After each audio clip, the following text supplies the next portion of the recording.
Hello dear students, welcome to my English class. আজকের এই ভিডিওতে আমি ক্লাস 12-এর থার্ড সেমিস্টারের আওয়ার ক্যাসুয়ারিনা ট্রি এই টেক্সটটা নিয়ে আলোচনা করব। তো চলো শুরু করা যাক। আওয়ার ক্যাসুয়ারিনা ট্রি, আওয়ার মানে আমাদের, আর ক্যাসুয়ারিনা ট্রি মানে হলো ঝাউ গাছ। আমাদের ঝাউ গাছ লিখেছেন তরুদাত। প্রথমেই আমরা পোয়েট এবং এই পোয়েম সম্পর্কে কিছুটা জেনে নেব, তারপরে আমরা মেন টেক্সটে প্রবেশ করব। তরুলতা দত্ত, পপুলারলি নোন অ্যাজ তরুদাত, তরুলতা দত্ত যিনি জনপ্রিয় ছিলেন তরুদাত হিসেবে, যার জন্ম হয়েছিল 1856 সালে এবং মৃত্যু হয়েছিল 1877 সালে। তিনি মাত্র 21 বছর বেঁচে ছিলেন। এই কবি was an Indian Bengali poet. তিনি ছিলেন একজন ভারতীয় বাঙালি কবি অ্যান্ড ট্রান্সলেটর এবং অনুবাদক ফ্রম ব্রিটিশ ইন্ডিয়া, ব্রিটিশ ভারতবর্ষের। হু রোট, যিনি লিখতেন ইন ইংলিশ অ্যান্ড ফ্রেঞ্চ, ইংরেজি এবং ফরাসি ভাষাতে। হার পোয়েমস, তার কবিতাগুলো এক্সপ্লোর মানে অনুসন্ধান করে, থিমস মানে বিষয়, কিসের বিষয়, অফ লোনলিনেস একাকিত্বের, লঙ্গিং আকাঙ্ক্ষার, প্যাট্রিয়টিজম দেশপ্রেমের, অ্যান্ড নস্টালজিয়া এবং স্মৃতির। Our casuarina tree is an autobiographical poem. Our casuarina tree এটা হলো একটা আত্মজীবনীমূলক কবিতা। ইন দিস পোয়েম, এই কবিতায় তরুদাত সেলিব্রেটস, তরুদাত উদযাপন করেন দ্য ম্যাজেস্টি মানে মহত্ব অব দ্য ক্যাসুয়ারিনা ট্রি, ঝাউ গাছের, that she use to see যেটাকে তিনি দেখতেন, বাই হার উইন্ডো তার জানলার পাশে, and remembers her happy childhood days এবং তার শৈশবের সুখের দিনগুলিকে তিনি মনে করেন, স্পেন্ট আন্ডার ইট যেটাকে তিনি কাটিয়েছিলেন এই ঝাউ গাছের নিচে, অ্যান্ড রিভাইভস হার মেমোরিজ এবং তার স্মৃতিগুলোকে পুনরুজ্জীবিত করেন উইথ হার বিলাভেড সিবলিংস, তার প্রিয় ভাই বোনেদের সাথে। এবার মেন পোয়েমে চলে এসো। দেখো, লাইক এ হিউজ পাইথন, একটা বিরাট ময়াল সাপের মতো, পাইথন মানে ময়াল সাপ, উইন্ডিং কুণ্ডলি পাখি রয়েছে, রাউন্ড অ্যান্ড রাউন্ড চারিপাশে, কার চারপাশে, দ্য রাগড ট্রাঙ্ক রুক্ষ গুঁড়ির চারপাশে। অর্থাৎ আমি যদি একটা ক্যাসুয়ারিনা ট্রি এখানে মোটামুটি আঁকার চেষ্টা করি, ধরো এটা গাছটার গুঁড়ি এবং সবুজটা নিয়ে নিই এবং এর চারপাশে এইভাবে কুণ্ডলি পাকিয়ে এইভাবে রয়েছে। তো সেই জন্যই কবি বলছেন লাইক এ হিউজ পাইথন, একটা বিরাট ময়াল সাপের মতো, উইন্ডিং মানে কুণ্ডলি পাকিয়ে রয়েছে, রাউন্ড অ্যান্ড রাউন্ড চারিপাশে, কার চারপাশে, দ্য রাগড ট্রাঙ্ক এই রুক্ষ গুঁড়ির চারপাশে, ইনডেন্টেড মানে তৈরি হয়েছে বা সৃষ্টি হয়েছে, ডিপ উইথ স্কার্স গভীর ক্ষত, ডিপ মানে গভীর আর স্কার্স মানে ক্ষত, এই গুঁড়িতে গভীর ক্ষতের সৃষ্টি হয়েছে, up to its very summit ইহার একেবারে চূড়া পর্যন্ত, অর্থাৎ এই গুঁড়িটার একেবারে চূড়া বা শীর্ষ পর্যন্ত গভীর ক্ষতের সৃষ্টি হয়েছে, নিয়ার দ্য স্টার্স তারাদের কাছে। অর্থাৎ দেখে মনে হচ্ছে যেন এই যে ক্যাসুয়ারিনা ট্রির সামিট বা চূড়া সেটা যেন তারাদের কাছে। এ ক্রিপার ক্লাইম্বস, ক্রিপার মানে লতা, একটা লতা, ক্লাইম্বস মানে ওঠে, অর্থাৎ যেমনভাবে একটা লতা গাছ কোনো একটা অবলম্বনকে কেন্দ্র করে তাকে জড়িয়ে ধরে ওপরের দিকে ওঠে, তেমনভাবেই এই যে ক্যাসুয়ারিনা ট্রি যেটার কথা কবি বলছেন, সেই ক্যাসুয়ারিনা ট্রিতেও একটা লতা গাছ একে অবলম্বন করে ওপরের দিকে উঠেছে। ইন হুজ এমব্রেসেস বাউন্ড, যার আলিঙ্গনে আবদ্ধ হয়ে, no other tree could live কোনো গাছই বাঁচতে পারে না। অর্থাৎ একটা লতা গাছ স্বাভাবিকভাবে কীভাবে একটা অবলম্বনকে কেন্দ্র করে ওঠে, চারপাশে এইভাবে জড়িয়ে জড়িয়ে তাকে কেন্দ্র করে অবলম্বন করে তো উপরের দিকে ওঠে, ঠিক সেটার কথাই কবি বলছেন যে একটা লতা গাছ এই ক্যাসুয়ারিনা ট্রিটাকে অবলম্বন করে তার চারপাশে জড়িয়ে ওপরের দিকে উঠেছে, যেটা no other tree could live যে বন্ধনে আবদ্ধ হয়ে কোনো গাছে কিন্তু বেঁচে থাকতে পারে না, কিন্তু তার এই ক্যাসুয়ারিনা ট্রি সেটা কিন্তু বেঁচে আছে। তারপরেই দেখা বলেছে বাট গ্যালান্টলি কিন্তু সাহসের সঙ্গে, the giant wears the scarf, the giant মানে এই দৈত্যাকার গাছ, অর্থাৎ এই ক্যাসুয়ারিনা ট্রির কথা বলা হয়েছে। এর আগে কবি বলেছেন যে এই ক্যাসুয়ারিনা ট্রিটা ঠিক একটা হিউজ পাইথনের মতো, একটা বিরাট ময়াল সাপের মতো। তিনি এবারে বলছেন এই গাছটা একটা জায়েন্ট মানে একটা দৈত্যের মতো, অর্থাৎ দৈত্যাকার। ইহার বিশাল আকারের জন্য কবি একে দৈত্যের সঙ্গে তুলনা করেছেন। তো এই বিশাল আকার বা দৈত্যাকার ক্যাসুয়ারিনা ট্রিটা ওয়ার্স দ্য স্কার্ফ, ওয়ার্স মানে পরিধান করে রয়েছে, দ্য স্কার্ফ মানে মাফলার বা গলাবন্ধ। অর্থাৎ এখানে স্কার্ফ বলতে কাকে বলা হয়েছে, এই ক্রিপারের কথা বলা হয়েছে, মানে এই যে লতা গাছ যেটা এই ক্যাসুয়ারিনা ট্রিটাকে অবলম্বন করে ওপরের দিকে উঠেছে, তাকে স্কার্ফ বা মাফলারের সঙ্গে তুলনা করা হয়েছে। ঠিক যেমন মাফলার গলার চারপাশে জড়ানো থাকে, তেমনই এই লতা গাছটাও ওই ক্যাসুয়ারিনা ট্রির চারপাশে মাফলারের মতো জড়িয়ে রয়েছে। অ্যান্ড ফ্লাওয়ার্স আর হাং এবং ফুল ঝুলছে, ইন ক্রিমসন মানে রক্তাভ বর্ণের, ক্লস্টার্স থোকা থোকা, অল দ্য বাউস অ্যামাং সমস্ত ডালের মধ্যে দিয়ে। অর্থাৎ এই যে ক্যাসুয়ারিনা ট্রি বা ঝাউ গাছ, এই ঝাউ গাছ অনেক ফুল হয়েছে এবং সেগুলো ঝুলছে, এবং সেই ফুলগুলোর বর্ণনা কবি দিয়েছেন, সেগুলো হচ্ছে ক্রিমসন কালারের মানে রক্তাভ বর্ণের, ক্লস্টার্স সেগুলো থোকা থোকা হয়ে অল দ্য বাউস অ্যামং সমস্ত ডালের মধ্যে রয়েছে। হোয়ারন যেখানে অল ডে সারাদিন ধরে আর গ্যাদার্ড মানে জড়ো হয় বার্ড অ্যান্ড বি পাখি এবং মৌমাছি। যেহেতু গাছে অনেক ফুল হয়েছে তো সারাদিন ধরে সেখানে অনেক পাখি এবং মৌমাছিরা এসে জড়ো হয়। অ্যান্ড অফট অ্যাট নাইট, এই ওয়েবটি অফট মানে হচ্ছে অফেন বা মাঝে মধ্যেই, এবং মাঝে মধ্যেই অ্যাট নাইটস মানে রাতের বেলা দ্য গার্ডেন ওভারফ্লোজ, বাগানটা ওভারফ্লোজ মানে পূর্ণ হয়ে ওঠে উইথ ওয়ান সুইট সং, একটা মিষ্টি গানে, দ্যাট সিমস যেটা মনে হয় টু হ্যাভ নো ক্লোজ, যার কোনো শেষ নেই। অর্থাৎ যখনই রাত্রি হয় তখনই যে বাগানে এই ক্যাসুয়ারিনা ট্রিটা রয়েছে সেই বাগানটা যেন একটা মিষ্টি মধুর গানে পূর্ণ হয়ে ওঠে এবং মনে হয় যে এই গানটার যেন কোনো শেষ নেই। সাং ডার্কলিং, যে গানটা গাওয়া হয় অন্ধকারের মধ্যে, ফ্রম আওয়ার ট্রি, আমাদের এই ক্যাসুয়ারিনা ট্রি থেকে বা এই ঝাউ গাছ থেকে। হোয়াইল মেন রিপোজ, যখন মানুষ বিশ্রাম নেয়, রিপোজ মানে বিশ্রাম নেয়। হোয়েন ফার্স্ট, যখন প্রথম, মাই কেসমেন্ট, আমার বিরাট জানালা বা কাঁচের জানালাটা, ইজ ওয়াইড ওপেন থ্রোন, হাট করে খুলে দেওয়া হয়। অ্যাট ডন, ভোরবেলা, মাই আইস ডিলাইটেড, আমার চোখগুলো আনন্দিত হয়। অন ইট রেস্ট, ইহার ওপর পড়ে। অর্থাৎ কবি বলছেন ভোরবেলা যখনই আমার ঘরের জানালাটা প্রথমে হাট করে খুলে দেওয়া হয় এবং সেই জানালার মধ্য দিয়ে যখন আমি বাইরে তাকাই এবং আমার চোখটা গিয়ে পড়ে ওই ক্যাসুয়ারিনা ট্রির ওপর, আমার চোখগুলো ডিলাইটেড বা আনন্দিত হয়। সামটাইমস, কখনো কখনো, অ্যান্ড মোস্ট ইন উইন্টার, এবং শীতকালে বেশিরভাগ সময়, অন ইটস ক্রেস্ট, ইহার মগডালে, এ গ্রে বেবুন, একটা ধূসর বর্ণের হনুমান, সিটস মানে বসে, স্ট্যাচু লাইক, একেবারে মূর্তির মতো, অ্যালোন একাকী বসে থাকে সে। একাকী বসে সে কী করে? ওয়াচিং দ্য সানরাইজ, সূর্যোদয় দেখে। হোয়াইল অন লোয়ার বোজ, যখন নিচের ডালগুলিতে, হিজ পিউনি অফ স্প্রিং, তার ছানারা, পিউনি মানে ছানা, লিপ অ্যাবাউট, লাফিয়ে বেড়ায়, অ্যান্ড প্লে, এবং খেলে বেড়ায়। অর্থাৎ ওই ঝাউ গাছের একেবারে মগ ডালে একটা ধূসর কালারের হনুমান বসে থাকে এবং অপেক্ষাকৃত নিচের ডালগুলিতে তার ছানারা লাফিয়ে বেড়ায় এবং খেলে বেড়ায়। অ্যান্ড ফার অ্যান্ড নিয়ার, এবং দূর দূরান্ত থেকে, কোকিলাস হেল দ্য ডে, কোকিলাস অর্থাৎ কোকিলেরা, হেল দ্য ডে, নতুন দিনকে আহ্বান করে। অ্যান্ড টু দেয়ার প্যাস্টার্স, এবং তাদের চারণভূমিতে, ওয়েন্ট মানে যায়, আওয়ার স্লিপি কাউস, আমাদের নিদ্রালু গরুগুলো। অ্যান্ড ইন দ্য শ্যাডো, এবং ছায়ার মধ্যে, অন দ্য ব্রড ট্যাঙ্ক, বিরাট জলাশয়ের ওপর, ব্রড মানে বিরাট আর ট্যাঙ্ক মানে জলাশয়, কাস্ট মানে পড়ে, অর্থাৎ বিরাট জলাশয়ের ওপর ছায়া পড়ে। বাই দ্যাট হোর ট্রি, এখানে হোর মানে প্রাচীন, ওই প্রাচীন গাছের পাশে অর্থাৎ ওই প্রাচীন ক্যাসুয়ারিনা ট্রির পাশে একটা বিরাট জলাশয় রয়েছে এবং সেই জলাশয়ের ওপর ওই ক্যাসুয়ারিনা ট্রির ছায়া এসে পড়ে। সো বিউটিফুল, খুবই সুন্দর, অ্যান্ড ভাস্ট এবং বিরাট।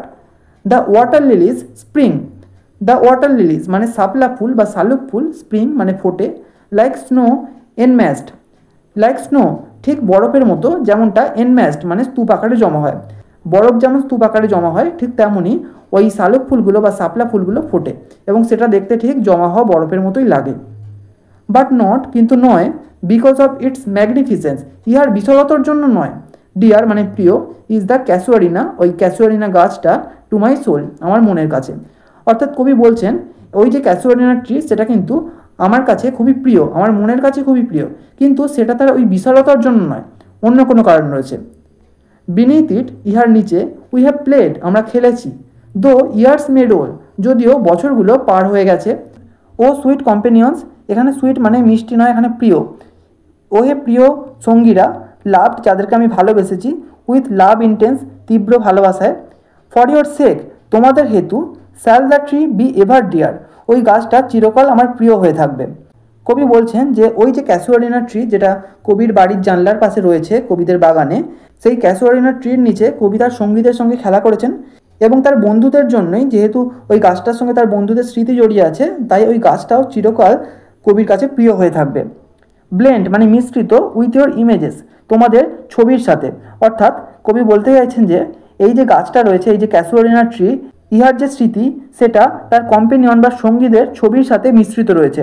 ইটস আর অ্যারাইজ, এটা জেগে উঠবে, ইন মেমোরি স্মৃতিতে, টিল দ্য হট টিয়ার্স, যতক্ষণ না উষ্ণ চোখের জল, ব্লাইন্ড মাইন্ড আইজ, আমার চোখগুলোকে অন্ধ করে দিচ্ছে। অর্থাৎ এই গাছটার সঙ্গে কবির শৈশব জড়িয়ে রয়েছে এবং এই গাছটার তলায় যেহেতু কবি তার সঙ্গীদের সঙ্গে ছোটোবেলায় খেলা করতেন, তাই যখনই কবির স্মৃতিতে এই গাছটার কথা উঠে আসে তখনই কিন্তু তার সাথে তার শৈশব এবং শৈশবের সঙ্গীদের কথা উঠে আসে। তাই যতক্ষণ না এই স্মৃতিগুলো কবিকে স্মৃতি বিজড়িত করে তুলছে এবং কবির চোখে জল আসছে এবং তার চোখটা ঝাপসা হয়ে যাচ্ছে, কবি এখানে অন্ধ হওয়া বলতে কবি বোঝাতে চাইছেন চোখের জলের চোখটা ঝাপসা হয়ে আসছে, ততক্ষণ কিন্তু এই স্মৃতিগুলো কবির মনে আসতে থাকবে। What is that dirge like murmur? Dirge মানে শোকগাথা বা শোকের গান, আর মারমার মানে মর্মরধ্বনি। ওই মর্মর শোকগাথা কি? দ্যাট আই হিয়ার, যেটা আমি শুনতে পাই। লাইক দ্য সি ব্রেকিং, ঠিক যেন সমুদ্রের ঢেউ ভাঙার শব্দের মতো। অন এ সিঙ্গেল বিচ, বালুকমায় তীরে। It is the trees lament, ইহা হলো ওই গাছটার ল্যামেন্ট বা বিলাপ, সে দুঃখ করছে। অ্যান্ড ইরি স্পিচ, একটা ভুতুড়ে শব্দ। দ্যাট হ্যাপলি, যেটা সম্ভবত টু দ্য আননোন ল্যান্ড, মানে অজানা ভূমিতে বা অজানা দেশে, মে রিচ, পৌঁছায়। এখানে অজানা দেশ বলতে কোন দেশের কথা বলা হয়েছে? The land of the dead, মৃতদের দেশের কথা বলা হয়েছে। আননোন, অজানা, ইয়েট ওয়েল নোন, তবুও পরিচিত, to the I of faith, বিশ্বাসের চোখে। অর্থাৎ ওই মৃতদের দেশ অজানা হলেও কবির বিশ্বাস যে তিনি ওই দেশটাকে চেনেন। I have heard that well. Well মানে কান্না। কবি বলছেন আমি ওই কান্না শুনেছি। কার কান্নার কথা বলা হয়েছে? এখানে কবির প্রিয়জনেদের কান্নার কথা বলা হয়েছে, যারা কিনা ল্যান্ড অফ দ্য ডেড অর্থাৎ মৃতদের দেশে রয়েছে, মানে মারা গেছে। ফার, ফার অ্যাওয়ে, দূর দূরান্ত থেকে। ইন ডিস্ট্যান্ট ল্যান্ডস, দূরবর্তী দেশে। বাই মেনি এ শেল্টার্ড বে, এখানে শেল্টার্ড মানে নিরাপদ, আর বে মানে সমুদ্রতট। অনেক নিরাপদ সমুদ্রতটের পাশে যে ডিস্ট্যান্ট ল্যান্ড বা দূরবর্তী দেশ, সেই দেশে কিন্তু ওই আওয়াজটা পৌঁছচ্ছে। হোয়েন স্লাম্বার্ড, যখন ঘুমন্ত অবস্থায় ছিল। ইন হিজ কেভ, তার গুহাতে। The water wrath, water wrath মানে জলের প্রেতাত্মা, যখন জলের প্রেতাত্মা তার নিজের গুহাতে ঘুমন্ত অবস্থায় ছিল। অ্যান্ড দ্য ওয়েভস, এবং সমুদ্রের ঢেউ। জেন্টলি কিসড, মৃদুভাবে চুম্বন করেছিল। দ্য ক্লাসিক শোর, অত্যন্ত গুরুত্বপূর্ণ সমুদ্র তীরগুলিকে। Of France or Italy, France অথবা ইতালির। বিনিথ দ্য মুন, চাঁদের আলোর নিচে। হোয়েন আর্থ লে ট্রান্সেন্ড, যখন পৃথিবী সম্মোহিত হয়েছিল। ইন এ ড্রিমলেস সুন, ড্রিমলেস মানে স্বপ্নহীন, আর সুন মানে অচেতন অবস্থা।